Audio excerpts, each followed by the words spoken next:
Hi and welcome back. My name is Raveena and I'm speaking to you all from Canada. Welcome, Raveena. Canada, wow, can't wait to hear what you're doing here. My name is David Pollandine and I'm speaking to you from Winnipeg. And it's great to have with us again today, Sinead. Hi, I'm Sinead. I am the Director of Development and Mobilization, serving the Greater Toronto Area, and I'm coming to you today from Mississauga, a large suburb just outside the city of Toronto. It's so lovely to be here, and I'm so thrilled to be joining you both again, Raveena and David. Great to see you. For all of you who have been listening to me from South Asia, I'm finally here in Canada and I'm so excited to be serving the IJM Canada Growth Team. I'm also doing my PhD in online sexual exploitation of children here in Canada. I would be looking at what is the nature, what is the disposition of this crime and how we can bring in potential solutions to see that we can end this crime in this generation. So during this time of COVID-19, IJM is protecting people experiencing violence and slavery in three ways. First of all, with an immediate response, and that means helping people affected by COVID-19 now. Secondly, with a near-term response, and that means continuing to do rescues and investigations as normal. And thirdly, with a long-term response, and that means partnering with governments to protect people from violence and slavery. For our immediate response program, which is to help people affected with COVID-19, we will be going to Cambodia. As the COVID pandemic swept across the globe, we see that many migrant workers were the ones who were exploited. And all that they were trying to do was trying to provide basic essential needs to their families, such as food. Two brothers from Myanmar were working for a construction company in Thailand. They were earning decent wages and they were also given housing by the employer himself. But early in 2020, they were alerted that they would be moved to Cambodia, but for the same fixed price of wages, and they would also be provided with housing, travel and 2 meals a day. The brothers decided to go there on a temporary basis. But as the brothers began their new work in the Butambang province, which is just near the Thai border in Cambodia, the employers failed to keep their promise. We see that they cut their wages regularly and they withheld wages as and when necessary. We also see that they seized their passports, which means they had restricted freedom of movement, and it also means that they couldn't even consider coming back to Myanmar to meet their family.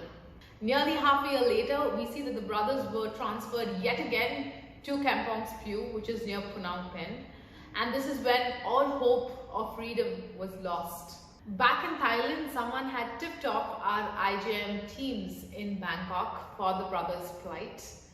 But quickly, IJM got in touch with our Phnom Penh office, and together they worked to find the brothers and to confirm their story. After meeting with the brothers and confirming their story, IJM presented this case to the Anti-Human Trafficking Juvenile Police Protection Unit back in Cambodia, and they went all by themselves to meet and inquire the men about this case. Meanwhile, the company owner learned about the police investigations that were being made and quickly made plans to move all the men at the worksite, including the brothers, to avoid detection.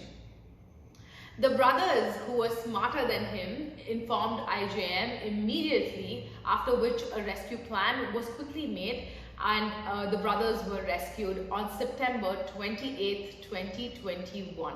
The police ensured safety of all those who were rescued at the work site, and the brothers were connected to our IJM's Yangon-based team. Long term, we will see that IJM, the local partners in Myanmar, would get together to rehabilitate the brothers and their families back home. Well, thank you, Raveena, for that story. We've heard, haven't we, how migrant workers have been affected by COVID-19 as they've looked for work, desperately needing something just because of basic needs like getting food and looking after their families. And so this really shows the human side that this is real people. These are two brothers. They're not statistics. We hear about tens of thousands that have been affected by having to look for work during this time. And it just shows that as long as COVID-19 is around, that this need's going to be there, that people who are vulnerable, people that need to work, to eat, are going to be desperate to find any kind of work. And so it's great that these two brothers have been rescued, and we continue to look for people in this situation. And for our near-term response, we're heading to Europe and Antonia, a Romanian woman and trafficking survivor whose powerful testimony at a London courthouse helped secure justice for her case and conviction of her trafficker. The IJM Romania social worker who supported Antonia's case said upon hearing the court's decision, "Thanks to Antonia's courage and bravery, the world is safer today." On October 1st, 2021, a UK court found one person guilty of trafficking for their exploitation of 19-year-old Antonia, a Romanian woman who was trafficked to the UK. After she was promised work in a factory, Antonia did travel willingly to the UK, but on arrival, she was forced into sex work immediately. She endured extreme physical violence for 8 months until she arranged her own escape and an opportunity to call her family in Romania, who did notify the authorities. Antonia was brought to safety from exploitation by the London Met Police, and traffickers were eventually traced and arrested. Antonia returned to Romania, supported by International Justice Mission and our partners, Bakita House and Salvation Army, to get home safely and receive the necessary services that she needed. IJM worked closely with local NAITP and DCOT authorities in Romania to further support case development and ensure that Antonia was protected and supported as she testified at trial. IJM works in Romania to combat cross-border human trafficking across Central and Eastern Europe. September 28th, approximately 40 Marine Police personnel from the Ghana Police Service gathered to begin 3 weeks of classroom instruction as preparation for launching a boat patrol project on Lake Volta. 10 participants will then be selected to form the initial pilot unit that will begin patrolling the lake by boat, proactively investigating active cases of human trafficking in the fishing industry. Up to now, there has not been an active law enforcement presence on Lake Volta, and while police stations exist in towns around the lake, a multitude of inaccessible banks and islands are cut off from police. This creates a vacuum where human trafficking can proliferate unrestrained. Thousands of young children are separated from their families and are trafficked from regions across Ghana into forced fishing labour on Lake Volta.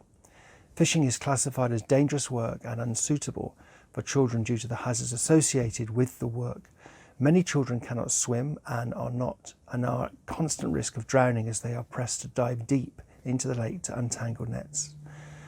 In addition, the children face physical and emotional abuse, deprivation of education and malnourishment, and the unit will work collaboratively with police and the social welfare department to rescue children identified as trafficking victims and to arrest traffickers. This is a very exciting project. Bye everyone. Great seeing you again, Raveena and David. Have a great day. Thank you again for tuning in into this episode of IJM Stories. If you liked our stories today, do like, do subscribe, or do comment and share as to how these stories have impacted you personally. We will come back to meet you in a few weeks, and until then, stay safe and goodbye.